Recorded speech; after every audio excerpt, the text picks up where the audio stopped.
तो welcome to your favourite channel chemistry Swati. Today we start acid base salt का एक बहुत इंपॉर्टेंट टॉपिक आज हमने पढ़ने जा रहे हैं, इंटरेस्टिंग टॉपिक जिसको हम कहते हैं पीएच। ये पीएच क्या होता है?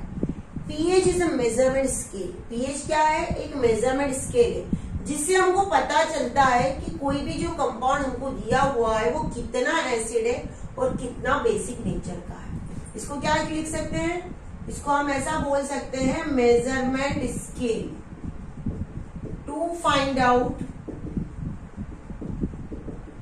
The strength of acid and base. एक मेजरमेंट स्केल ये फाइंड आउट करने के लिए कि कोई कंपाउंड कितना एसिडिक नेचर का है या कितना बेसिक नेचर का है, उसकी पीएच वैल्यू निकालते हैं। पीएच का एक फॉर्मूला भी होता है, pH is equal to minus log H positive, ये लिखा जाता है। H positive concentration. अब एक चीज याद रखना, जिसका पीएच ज्यादा है वो उसका नेचर क्या रहेगा? कम एसिडिक। वो कम एसिडिक होगा, लेस एसिडिक होगा। ये उल्टा रिलेशनशिप होता है। अगर पीएच की वैल्यू ज्यादा है तो वो एसिडिक नेचर क्या करेगा? उसका नेचर क्या रहेगा? एसिडिक होगा। ऐसा याद रखना, उसका नेचर क्या रहेगा? एसिडिक रहेगा। अब पीएच को बताने के लिए जो बना हुआ है मेजरमेंट स्केल, उसमें हमने यहाँ पे 1 से लेकर 14 तक 1 से लेकर 14 तक के मेजरमेंट स्केल है। 7 जो होता है वो न्यूट्रल होता है और ये होता है वाटर का। 8, 9 6, 5, 4, 3, 2, 1 ये कहलाते हैं, ये वाले जो 7 से नीचे होते हैं, जो 7 से क्या होते हैं? नीचे होते हैं, लेस देन 7, वो सब एसिडिक नेचर के होते हैं। और जो 7 के ऊपर होते हैं वो क्या होते हैं? बेसिक नेचर के। और 7 क्या कहलाएगा? न्यूट्रल। ये कहलाते हैं वीक एसिड। जितना ज्यादा पीएच वैल्यू कम होती जाएगी, एसिडिक कैरेक्टर उतना ज्यादा बढ़ते जाएगा, या पीएच वैल्यू जितनी ज्यादा होगी एसिडिक कैरेक्टर कम होते जाएगा। ये कहलाते हैं strong acid. These are known as strong acid. अब यहाँ पे हम 8, 9, 10, 11, 12 और 13, इसमें जो 8, 9, 10 या 11 होते हैं वो सब कहलाते हैं weak base. These are known as a weak base। और 12, 13, 14 वाले कहलाते हैं स्ट्रॉन्ग बेस। ये क्या कहलाएंगे? Strong base. तो ये मेजरमेंट स्केल हमको पता होनी चाहिए वैल्यूज के बेस पे कि कौन सा स्ट्रॉन्ग बेस है, कौन सा वीक बेस है, कौन सा स्ट्रॉन्ग एसिड है, कौन सा वीक एसिड है। तो आपको पता होना ही चाहिए। तो इसको नोट कर लीजिए आप लोग।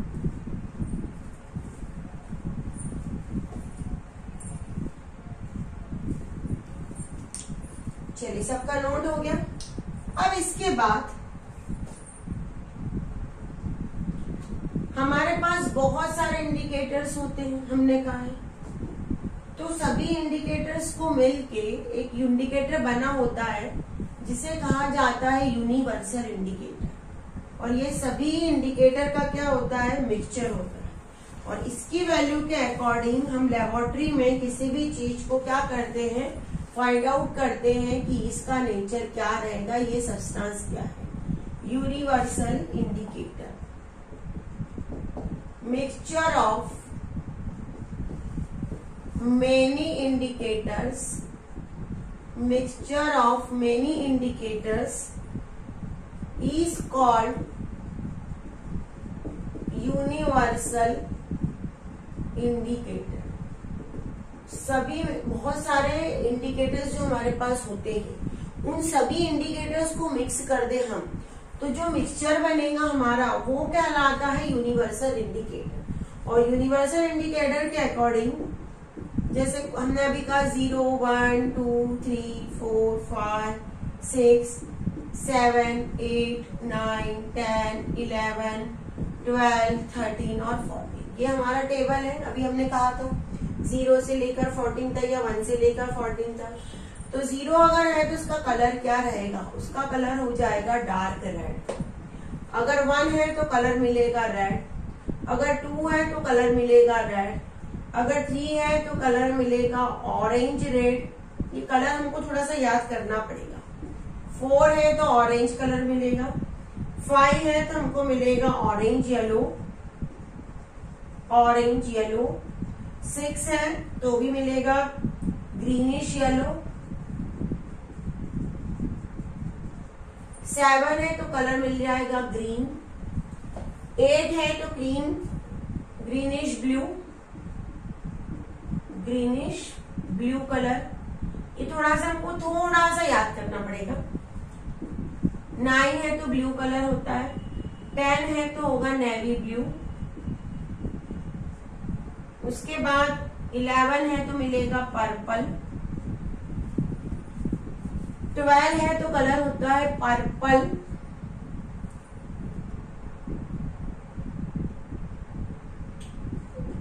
और यहाँ पे होता है वॉयलेट। ये कलर से हम लोग ये आइडेंटिफाई करेंगे, जैसे आपको कोई कंपाउंड दे दिए एबीसी और दे दिया इस पे ये कलर होता है, तो ये कैसा नेचर है, बेस है, एसिड है, स्ट्रॉन्ग बेस है, वीक बेस है, तो ये कलर से हम इसको लर्न कर सकते हैं। इसको थोड़ा सा नोट कर लीजिए, अच्छा रहेगा।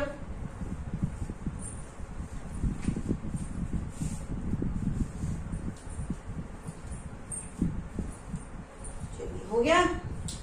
अब है importance of pH in our daily life. हमारे डेली लाइफ में पीएच का बहुत इंपॉर्टेंट होता है। कैसे होता है देखो, हम लोगों ने कई बार सुना होगा, हमारी बॉडी के अंदर भी पीएच बढ़ जाता है। PH in our daily life, पहला हम लोग पढ़ रहे हैं pH in our digestive system. PH हमारे डाइजेस्टिव सिस्टम में कैसे हेल्प करता है, ध्यान देकर। कई बार आपने देखा होगा कि हमारा पीए हम कहते हैं हमको कुछ एसिडिटी हो गई, तो क्यों होती है एसिडिटी? हमारी बॉडी के अंदर जो होता है स्टमक, वहां पे होता है एसिड, एचसीएल सबको पता है, लेकिन वो प्रॉपर अमाउंट में होता है। कई बार वहां पे एसिड का कॉन्सेंट्रेशन बढ़ गया, एसिड बढ़ेगा तो पीएच क्या हो जाएगा, पीएच हो जाएगा लो, और अगर पीएच लो हो जाता है तो हमको सीवियर एसिडिटी हो जाती है। अब उस चीज को बचने के लिए हम क्या करते हैं, हम एंटा एसिड नाम की ऐसी मेडिसिन लेते हैं। एंटा एसिड मेडिसिन हम लेते हैं। एंटा एसिड मेडिसिन में हम 2 तरह की मेडिसिन ज्यादा लेते हैं। मिल्क ऑफ मैग्नीशिया, एक मिल्क ऑफ मैग्नीशिया में होता है MgOH ट्वाइस, जितने भी सिरप होते हैं ना मैग्नीशियम हाइड्रोक्साइड के होते हैं, जो हम सिरप यूज करते हैं या मेडिसिन खाते हैं एंटा एसिड की। और एक होता है सोडियम हाइड्रोजन कार्बोनेट, ये हमारे घरों में होता है, इसे कहा जाता है माइल्ड बेस। आपकी मम्मी जो होती है वो एक तरह से डॉक्टर भी होती है, वो आपको तुरंत अगर कुछ एसिडिटी हुई तो खाने का सोडा पानी में घोल के पिला देती है, वो यही होता है सोडियम कार्बोनेट। ये होता है माइल्ड बेस, क्या कहलाता है, mild base sodium hydrogen carbonate. हम ये करेंगे, जैसे हम ले लेंगे तो पीएच क्या हो जाएगा, बराबर हो जाएगा बॉडी को, क्योंकि पीएच क्या हो गया था, लो हो गया था। तो पहला तो डाइजेस्टिव सिस्टम में पीएच का बहुत इंपॉर्टेंट है। अगर एचसीएल सीक्रेशन हो रहा है तो एचसीएल का सीक्रेशन अगर ज्यादा हो गया तो पीएच तुरंत कम हो जाएगा, हमको एसिडिटी हो जाएगी, पेन स्टार्ट हो जाएगा, वॉमिटिंग हो जाएगी, तो तुरंत हम लोग इन दोनों में से कुछ ले लेते हैं तो वो पीएच को बढ़ा देता है। ये हमारे डाइजेस्टिव सिस्टम का। दूसरा होता है हमारे, हम लोग जैसे कि आप लोग चॉकलेट्स वगैरह बहुत खाते हैं, तो जैसे हम चॉकलेट खाते हैं तो हमारे दांतों में कई बार चॉकलेट चिपक जाती है, सबको पता है, होता है, तो दांत भी खराब हो सकते हैं पीएच से, पीएच में चेंज से। PH change cause the tooth decay. कैसे पीएच टूथ के डीके के लिए रिस्पॉन्सिबल होता है? हमने जो भी शुगर वाला खाना खाया या शुगर जो भी है, वो शुगर क्या होती है, दांतों में जाती है और वहां पे चिपक जाती है, और वहां पे उसका जो ऑक्सीडेशन होता है वो ऑक्सीडेशन एनारोबिक होता है। एरोबिक और एनारोबिक, एरोबिक ऑक्सीडेशन होता है। Aerobic oxidation in the absence of oxygen सबको पता है, और उसकी वजह से वहां पे बनता है एसिड। क्या बन जाता है, एसिड। जैसे एसिड बढ़ेगा तो हमारे दांतों की जो इनेमल होती है वो कैल्शियम कार्बोनेट की बनी होती है। ये एसिड कैल्शियम कार्बोनेट को क्या कर देता है, डिस्ट्रॉय कर देता है, वहां पे खत्म कर देता है, और हमारे दांत की क्या हो जाती है, डिकेइंग स्टार्ट हो जाती है, दांत की डिकेइंग स्टार्ट हो जाती है। उससे बचने के लिए पूरी प्रोसेस एनसीईआरटी में इतना डिटेल में नहीं दिया हुआ है। शुगर वाला खाना खाया, वहां पे माउथ के अंदर ऑक्सीजन अगर नहीं मिलेगी तो एरोबिक होगा, oxidation in the absence of oxygen acid बनेगा। एसिड क्या करेगा, जो दांतों का इनेमल होता है हमारा कैल्शियम फॉस्फेट कैल्शियम कार्बोनेट का बना होता है, कई बार हमको कैल्शियम फॉस्फेट भी लिखा मिलेगा, उसका बना होता है, वो डिस्ट्रॉय हो जाएगा और डिकेइंग स्टार्ट हो जाएगी। इससे बचने के लिए हमको कहा जाता है, डॉक्टर कहते हैं टूथपेस्ट का यूज करें। टूथपेस्ट के अंदर होता है बेस, उसका नेचर क्या होता है, बेसिक नेचर का होता है। अगर वो बेसिक नेचर का है तो वो बेस क्या करेगा, एसिड को क्या कर देगा, न्यूट्रल। भाई एसिड आया तो पीएच क्या हो जाएगा, लो हो जाएगा, एसिड बना तो पीएच लो हो जाएगा।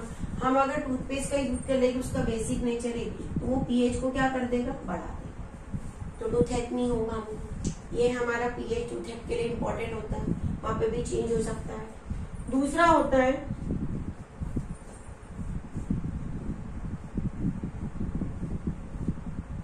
फार्मर की जो फील्ड होती है, जैसे जहां पे प्लांट ग्रोथ होने वाले, जो सॉइल में पीएच चेंज हो सकता है, पीएच कैन चेंज। सॉइल का अगर पीएच किसी तरह से, सॉइल में बहुत सारी एसिडिक चीजें आ गई और सॉइल का पीएच हो गया लो, तो वहां पे प्लांट उसके अंदर ग्रोथ नहीं कर पाएगा। क्या, प्लांट की ग्रो नहीं हो पाएगी, ग्रोथ नहीं हो पाएगी। तो उसको बचाने के लिए फार्मर क्या करता है, फार्मर वहां पे सॉइल के अंदर कैल्शियम ऑक्साइड का, चूने का पाउडर जिसे बोला जाता है, हिंदी में भी लिख के दे रही हूं मैं, चूने का पाउडर उसके अंदर डाल देता है। जैसे कैल्शियम ऑक्साइड डालेगा, इसका नेचर क्या है, बेसिक, ये बेसिक नेचर का है।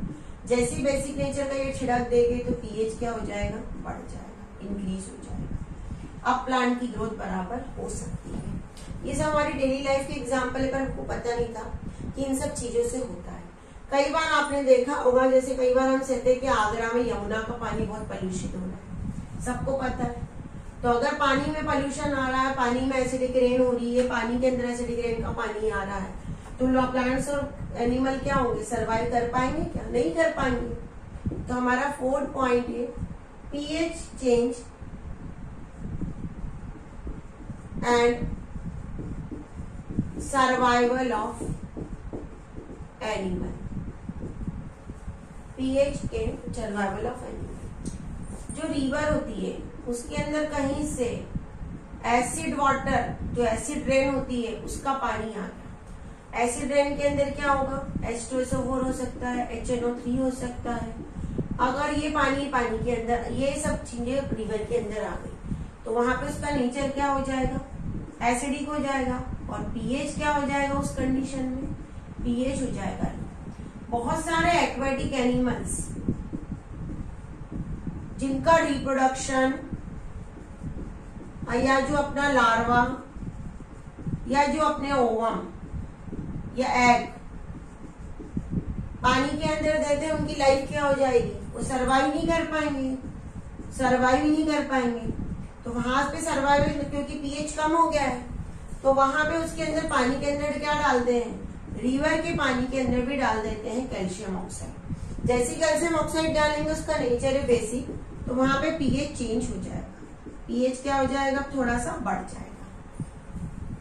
इसको नोट कीजिए। एग्जाम्पल है बहुत इंटरेस्टिंग, क्या, self defence bye animal and plants through the chemical warfare. कैसे, चूना हमको चींटी काटती है, एंट ने हमको काट दिया, तो वो हमारे बॉडी के अंदर मिथेनोइक एसिड, एक एसिड होता है जिसका कॉमन नेम होता है फॉर्मिक एसिड, वो डाल देते हैं। हमको बहुत इचिंग होती है, रेडिश होता है, तो हमको ये एक एसिड है, तो हम अगर वहां पे सोडियम बाइकार्बोनेट को रब कर दे तो हमको रिलीफ मिल जाएगा, क्योंकि ये पीएच क्या हो जाएगा, यहाँ पे लो हो जाएगा एसिड की वजह से, और ये हमको पता है क्या है, बेस है। तो ये जैसे डालेंगे तो पीएच बराबर हो जाएगा और हमको इचिंग नहीं होगी। ये बहुत अच्छा होता है। कई बार एग्जाम में भी पूछा जाता है कि चींटी के अंदर कौन सा एसिड होता है एंड के अंदर, जिससे हमको इचिंग होती है। तो एंड के अंदर मिथेनोइक एसिड या फॉर्मिक एसिड नाम का एक एसिड होता है, जिससे हमको बहुत इचिंग होती है, रेडिशनेस होती है। जैसे हम सोडियम बाइकार्बोनेट हमारे घर में अवेलेबल होता है, या कई बार हमको पता ही नहीं होता है, इसको अगर हम कर देते हैं, यहाँ पे ऐसी जगह पे चले जाते हैं बहुत ज्यादा डेंस फॉरेस्ट हो, तो वहां पे नीटल नाम का प्लांट होता है। अब ये नीटल प्लांट क्या करता है, बाय मिस्टेक हमारी उसकी शाखाएं गई है, उसकी ब्रांचिंग हमारी स्किन से टच कर गई जैसे, तो क्या होता है, हमको बहुत ज्यादा ईचिंग होती है नीटल प्लांट से। और वो हमारे बॉडी के अंदर क्या इंसर्ट कर देता है बाय मिस्टेक, वो इंसर्ट करता है मिथेनोइक एसिड। हमको ईचिंग हो जाएगी, एसिड है, एसिड से पीएच क्या हो जाएगा, कम हो जाएगा, हमको ईचिंग होती है इसकी वजह से। अब नेचर खुद ही क्या करता है, उसका सॉल्यूशन बना के रखता है। वहां पे होते हैं डॉग प्लांट्स, एक प्लांट्स होते हैं बिल्कुल उसके पास में ही होते हैं। नेचर बहुत पावरफुल वे है, नेचर हर चीज का सॉल्यूशन खुद ही देता है। ये डॉग प्लांट के अंदर होता है बेसिक नेचर। अगर हम इस डॉग प्लांट की लीव्स को इस पर रब कर दे, जहां पे हमको लगा है रब कर दे इसको, इसकी लीव्स को, तो क्या हो जाएगा, पीएच क्या हो जाएगा, वहां पे बढ़ जाएगा। तो ये हमारी डेली लाइफ के से पीएच के कई एग्जाम्पल है, पर हमको पता ही नहीं होते कि these all are the example, हम ऐसा काम कर सकते हैं या नहीं। तो पढ़ते रहिए, हमारा कमेंट्स बॉक्स आपके लिए हमेशा खुला हुआ है, डाउट्स हो तो सॉल्व करवाइए। और आपके लिए पीडीएफ के लिए लिंक डिस्क्रिप्शन में दी हुई है, उस पर जाइए और नोट्स आप अपने अपलोड कीजिए।